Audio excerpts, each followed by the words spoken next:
Ara ens presentarà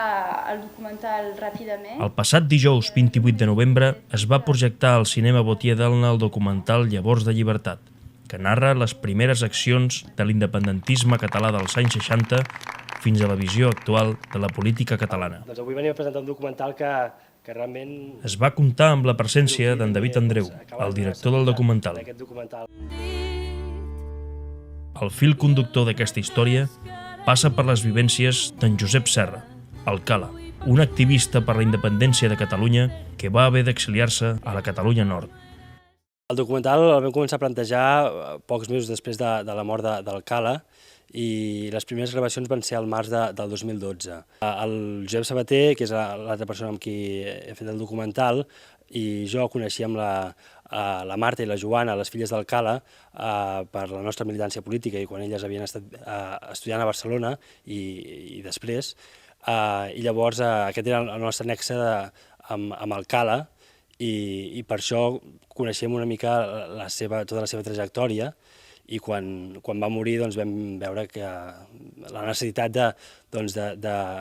posar de relleu la seva trajectòria, però també de tota una sèrie de gent que al seu entorn van estar des de finals del franquisme ja en un independentisme nou, incipient i que ha anat creixent i donant resultats que avui en dia podem veure.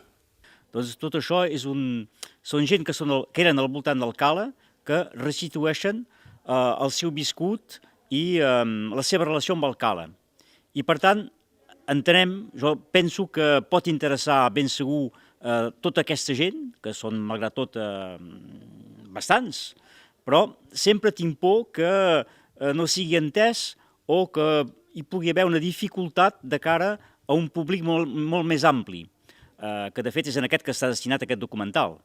Les Llavors de llibertat, per explicar als catalans, tant del sud com del nord, de Catalunya com de Catalunya Nord, de si avui dia prospera el moviment independentista és perquè hi ha hagut militants fa 10 anys, fa 15 anys, fa 20 anys, fa 30 anys, fa 40 anys, que van ser, d'una certa manera, la generació oblidada o sacrificada de l'independentisme. Però són gent poc coneguts del gran públic. Doncs, per tant, hi ha sempre aquesta aprehensió a veure com el gran públic pot rebre aquesta informació i aquest documental, perquè un documental és difícil d'entendre i de veure, perquè no és una ficció. Doncs cal que tingui molt ganxo perquè penetri i que la gent l'apreciï i l'entengui. Hi ha gent del sud que quan veu el documental se sorprèn de la Catalunya Nord, de la realitat social i política d'aquí del nord. Alguna persona m'havia comentat que sí que tenen més coneixença de potser del País Valencià, de les illes, però que en canvi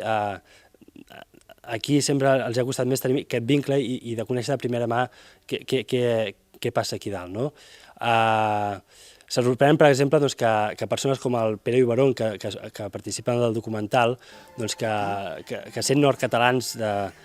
d'origen, que no són ni exiliats ni refugiats, ja formessin part d'uns moviments polítics i socials propis de la Catalunya Nord i que eren independentistes però nord-catalans. Doncs crec que el documental també ha de servir per això, per ensenyar coses del sud als del nord, coses del nord als del sud i per tallar una mica aquesta frontera que des de fa 350 anys ens divideix els catalans del nord i del sud. I que al cim de l'antic castell aquí va veure pujar la gendarmeria francesa i va dir als gendarmes: aquí teniu el nou exèrcit d'alliberament de Catalunya. I els gendarmes van quedar així, comprenien pas, probablement. I l'home era de dreta, és això que era terrible.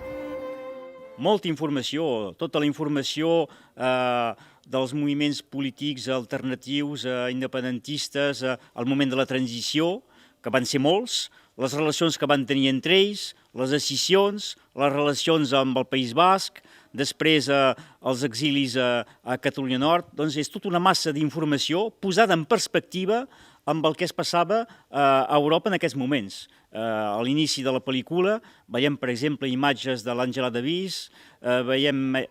imatges del maig 68, doncs és posar en perspectiva europea i en el món el que passava en aquesta època molt poc coneguda, poc ensenyada. Teníem clar des del principi que aquest documental d'homenatge al Cala no havia de ser ni molt homenatge ni molt al Cala, justament per senyir-nos una mica a la seva filosofia, que havia de ser sobretot una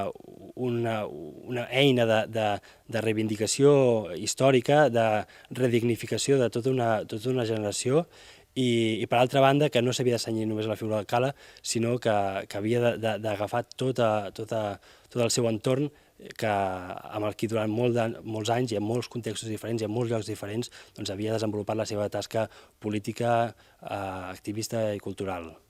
Jo personalment el Cala l'he conegut durant tota la seva període nord-catalana, és a dir, des de l'any 75 fins al moment de la seva mort l'any 2011. Malgrat tot, són bastants anys, i he tingut una relació constant durant tot aquest període. I amb ell he construït bastantes operacions i moviments culturals, sobretot a Catalunya Nord, que encara continuen, com l'Escola Arrels, Ràdio Arrels, la consolidació del casal Jaume I a Perpinyà, i no hi he participat directament, però sí que ho he viscut en observador molt proper, de tot el que s'ha passat en aquest petit poble del Riberal, Bou, amb aquesta macroassociació cívico-cultural que és Aire Nou de Bou, la primera colla castellera, els cursos de català, les festes, i després, ben segur, tota l'animació i agitació al voltant de la commemoració del Tractat dels Pirineus, amb el Correllengua, les relacions amb la CAL, la Coordinadora d'Associacions per la Llengua. Vull dir, és tot un gruix de manifestacions i de construccions consolidades en el camp cultural que he pogut fer amb el Cala. Una mica aquest documental el que ve a explicar és d'on sorgeix tot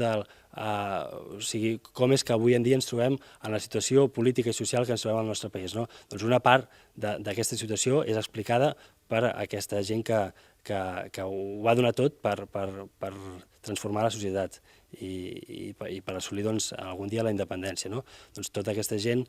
tota aquesta feina és la que volem reivindicar en aquest documental, aquestes llavors de llibertat que diu el títol.